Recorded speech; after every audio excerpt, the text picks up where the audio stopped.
Baha. At fashion show for a cause ng Pinoy international designer na si Michael Cinco, star-studded. Huwag pahuli, tutok na sa unang balita. Magandang umaga, narito na mga unang balita.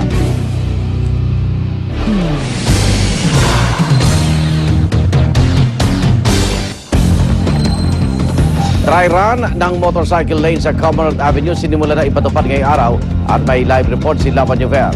Love.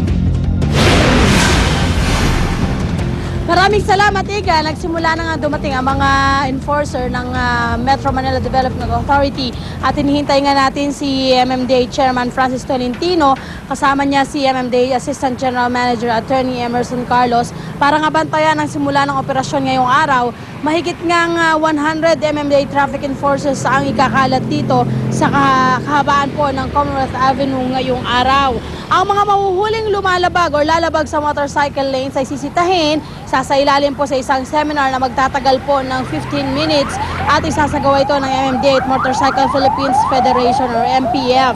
Nagtayo ng bases ang MMDA sa Elliptical Circle at St. Peter's Church kung saan gaganapin po ang mga seminar sa mga motorcycle rider at road safety na rin para sa mga mahuhuli. Pagkatapos sa mga motorsiklo ay didikitan ng sticker sa kanilang fuel tank bilang sertifikasyon na sumailalim sila sa isang seminar. Katuwang po ng MMDA ang Motorcycle Philippines Federation sa bagong motorcycle lanes regulation na ito at ngayong araw magkakaroon din ng motorcade ang nasa daang opisyal at miyembro ng MPF simula Quezon Memorial Circle hanggang Commonwealth Avenue bilang pagsuporta. Sa mga oras na ito, Igan, makikita ho natin na yung ilan nating mga motorcycle riders ay medyo sumusunod naman dito sa lane na kung saan nakatalaga sa kanilang pwedeng daanan. Yan muna ang aking update mula dito sa Commonwealth Avenue. Balik sa iyo, Igan. Okay, maraming salamat, Love Nuver. Maging sa Macapagal Boulevard, sinimulan na rin ang dry run sa pagpapatupad ng motorcycle lanes. May live report si Jay Sabale. Jay? Nagsimula na nga ngayong umaga, alas 6 ng umaga, ang implementasyon ng motorcycle lanes dito sa may Commonwealth Avenue at sa Macapagal Avenue. Dito sa Macapagal Avenue, mayroon na ring pailan-ilang motorcycle rider na dumaraan. Ang mga ito naman ay dumaraan sa pinakakanang lane na designated motorcycle lane rito sa Macapagal Avenue. Kapansin-pansin dito ang mga signage na nagpapaalala ukol sa motorcycle lane. May nakapintura ring motorsiklo sa designated motorcycle lane at may paalalang 60 km per hour dahil di-exempted ang mga motor sa tinakdang speed limit. Ang mga motor na mahuhuling wala sa linya ng mga operatiba ng MMDA ay sasailalim sa isang 15-minute seminar sa motorcycle safety. Bukod sa mga ito, huhulihin pa rin ang mga motorcycle rider na walang suot na helmet. Paalala naman sa mga bus at jeep na bawal po silang dumaan sa motorcycle lane at maaari po silang matikitan pag nahuli sila rito. At sa mga pribado sasakyan naman, maaari po kayo dumaan sa motorcycle lane basta mabigat po ang daloy ng trapiko. At yan ang pinaka-latest mula dito sa Macapagal Avenue. Balik sa studio. Maraming salamat, Jay Sabale. Inilibing ng 4 miyembro ng pamilyang Minasaker sa San Pablo, Laguna. Isa pang suspect sa krimen, patuloy na tinutugis ng mga pulis. Narito ang report ni Julio Segovia.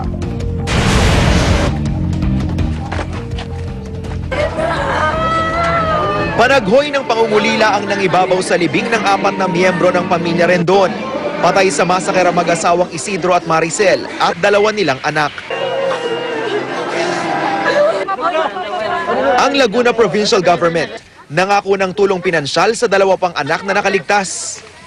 Nakapiit pa rin ang prime suspect na si Ernie Tambuong na tumangging magpakita sa kamera. Nadala lang daw siya sa bugso ng damdamin kaya nagawa ang krimen. Pinagbibintangan daw kasi siyang tinaga at kinatay ang kabayo ng mga biktima. Nagsisisi na raw siya. Humihingi po ako ng kapatawaran po sa ginawa ko.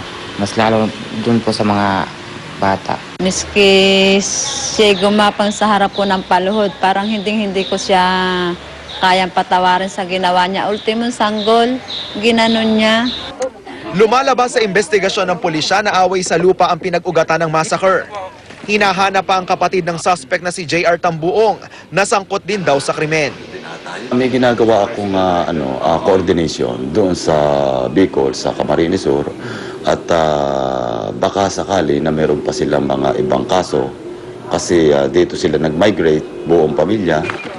Nag-alok ang provincial government ng 25,000 pisong pabuya sa makapagtuturo sa suspect. Para sa unang balita, Julius Segovia reporting.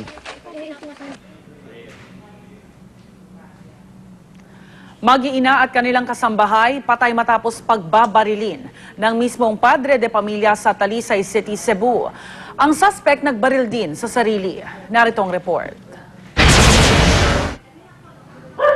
Baka sa loob ng tahanan ito sa Palm View, Talisay City, ang mga markang iniwan ng karumal-dumal na krimeng ikinasawi ng ilang miyembro ng pamilya Ponce kahapon ng umaga. Ang salarin sa pamamaslang ang kanila mismong padre de pamilya. Lumalabas sa pao ng investigasyon ng pulisya na binaril ni Emmanuel Ponce ang kanyang misis, ang 3 nilang anak, pati ang kanilang kasambahay bago nagbaril sa sarili. Ligtas ang isa pang anak na 14 anyos. Pero siya mabuto-buto, kaya salam ito nigawas siya, may nakita niya yung amahan, o katong yung iso na galuhod nga nakadugo. Nagatong uban na biktima nga natumba na sa sala. Bukod sa isang kalibre 45 baril, na-recover din mula sa crime scene ang 2 slugs at 7 empty shells at magazine. Palaisipan pa rin sa mga otoridad kung ano ang nagtulak kay Emmanuel para barilin ang kanyang pamilya. Pero ayon sa mismong pinsa ng sospek, posibleng problema sa pamilya ang pinag-ugatan ng krimen. Walay na rin. Maulgin akong giingon nga. Para na ako married life, anak man yun na, on and off, away, amiga. Yung anak lagi. Pero siguro na sa isang bani na sultian yun, kung sa gid na ila, o na magagid sila, if ever there is, naagid somebody yung nasultian, kay kaling makasin sa nakong uban, mao may, pag umangko na ko uban, mao ni kanunay iatubang niya. Para sa unang balita, Dante Perello reporting. Kaugnay po ng balitang yan, mausap natin si SPO1 Mikey Espina ng Talisay City Police. SPO1 Espina, good morning po. Sir, good morning po, sir. Opo, tinutumbok pa rin po ng ating mga investigador na selos ang motibo ng pamamaril nitong si Emmanuel Ponce. Yeah, sa ngayon, sir, wala po kaming sinasabi, sir, kung ano talaga yung motibo sa pag-krimen or sa trahedya. Kasi kahapon, nang kinausap namin kahapon yung bata, yung survivor, hindi siya masyadong nagsasalita, nagkiusap siya sa amin, sa mga kasamahan ko na magre-relax muna siya kasi pressure talaga siya. Then baka ngayon, sir, babalikan namin kung okay na siya, kung pwede na siya magsalita para makapag-investigar kami, makapag-continue kami sa investigasyon namin sa kanya. Opo. SPO1 Espina, bago ho nangyaring krimen, may mga kwento ho ba yung kamag-anak nitong suspect na may problema siya sa pag-iisip? Walang sinasabi sa amin ang kuan, sir, yung kanyang bunso, sir. Oo. Bago nangyari yun, ano talaga yung survivor lang ang kinakausap nyo ngayon? Yes, ang survivor lang yun, sir. Kasi walang ibang witness, sir. Walang nakapag... Pero ito ba, may kasama ba itong psychiatrist o psychologist na... Kasi traumatized siya, SPO1? Ano, sir? Wala ba siyang kasamang child psychiatrist o psychologist? Wala, sir. Walang sinabi yung survivor sa yung mga... Hindi, yung mga biktima. Kasi yung bata po, nakakita siya ng krimen. Yes, sir. Yes, so sir. dapat to may kasama siyang child psychologist man lang o psychiatrist, SPO1. Kasi kung kayong kakausapin yan, takot pa rin po yan. Yes, sir. Yun ngayon ang titingnan namin sa ano yung next move namin this morning. Kasi kahapon, yung bata talagang hindi siya magsasalita. Nasaan siya ngayon? Nasaan po siya? Nasa custody siya ng kanyang mga relatives, sir, dito sa Talisay pa, sir. So wala pang ekspertong kumakausap dun sa bata? Ngayon, sir, i-schedule nila kasi yung bata kahapon, palagi lang umiiyak. Natural po yun. Kaya nga po, DSWD ho, wala ho ba sa DSWD? Kahapon, nirefer namin siya kahapon, pero ayaw talaga niya. Gusto lang muna niya nga, doon lang muna siya sa kanyang mga relatives o mag-anak. Wala hong record itong ama niya, yung suspect, walang record, SPO1? Dito sa amin, sir, sa police station sa Talisay, wala siyang any records or criminal records na nakita namin. Ito pong armas niya, lisensyado po yan? Kukunin namin mamaya yung result, sir, kasi nagre-request kami for verification sa